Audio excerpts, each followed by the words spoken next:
नमस्कार मित्रांनो, welcome to my first broadcast. तर मित्रांनो, आज मी एका अशा व्यक्तीची मुलाखत घेणार आहे. त्या व्यक्तीचे नाव घेताच मोठ्या-मोठ्यांना घाम येतो. Welcome to my broadcast mister Tatya. तेव्हा तात्या, तुम्ही तुमचा खूप बहुमोलाचा वेळ काढून माझ्या ब्रॉडकास्ट मध्ये आल्याबद्दल तुमचे खूप खूप आभार मानतो मी. प्लीज तात्या बसा. काय रे बाल्या, ही टोपी कुणाची आहे? मी घेऊ का? तात्या तुमचीच आहे ती, घ्या की. थँक्यू बाल्या. तात्या, माझा पहिला प्रश्न हा आहे तुम्हाला की तुम्ही ही टोपी का नाही घेतली?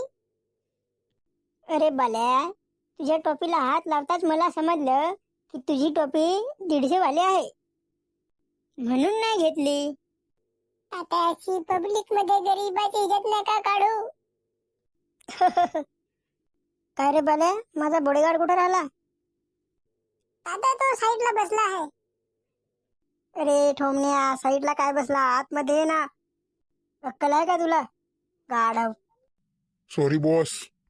तर तात्या, जनतेचा पहिला प्रश्न हा आहे तुम्हाला की तुम्ही तात्या विंचू हा चित्रपट बघितला का? बाल्या, तुला मी खरं बोलतो, मला मराठी चित्रपट हे खूपच आवडतात आणि मी ते सारखं सारखं बघत राहतो. कारण कसं,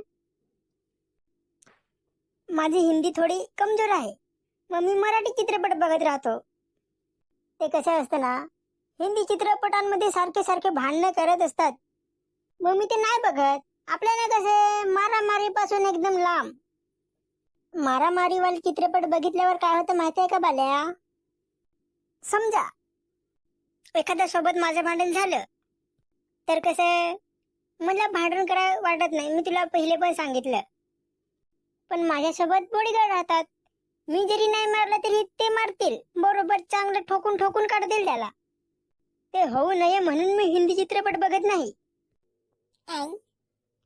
ये मैं कहाँ फंस गया?